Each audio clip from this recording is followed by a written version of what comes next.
B time Urdu channel के बागलकोट की जानिब से नाजरीन को खुशामदीद कहते हुए हमें बड़ी मसरत हो रही है।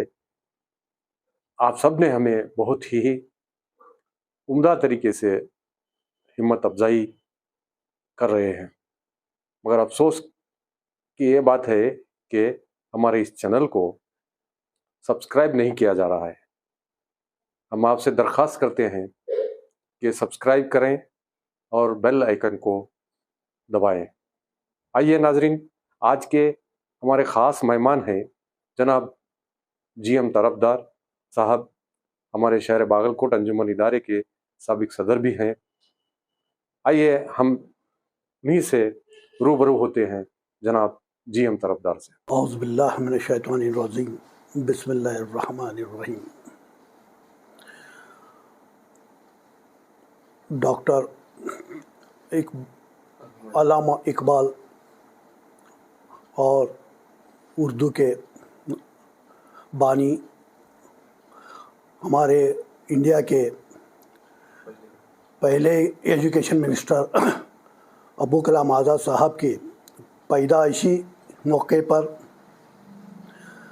आज मैं उर्दू ज़बान के सिलसिले में आपसे कुछ मुखातिब होना चाह रहा हूँ।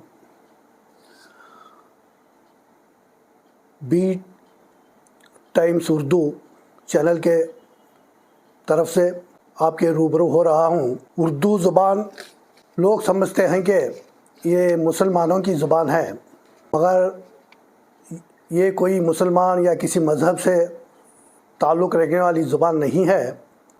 ये हिंदुस्तान में 70% लोग उर्दू ज़ुबान को जानते हैं और पढ़ते हैं, बोलते हैं।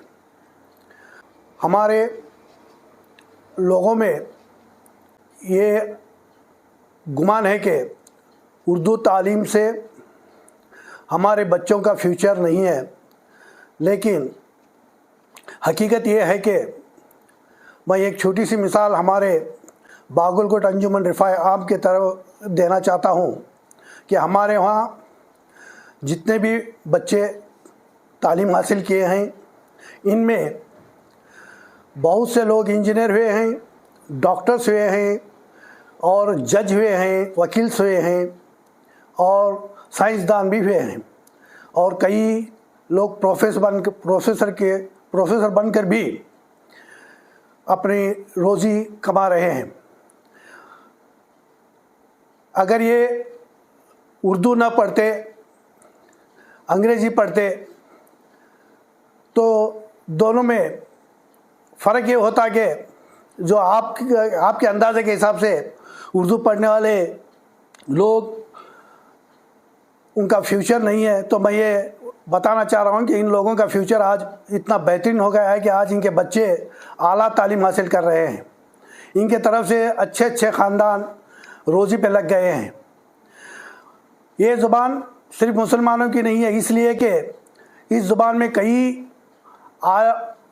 ज़ुबान रखने वाले, कई ज़बान में तालीम हासिल किए लोग जिनकी मादरी ज़ुबान उर्दू है, वह सियासी मैदान में आला मुकाम तक पहुंच चुके हैं।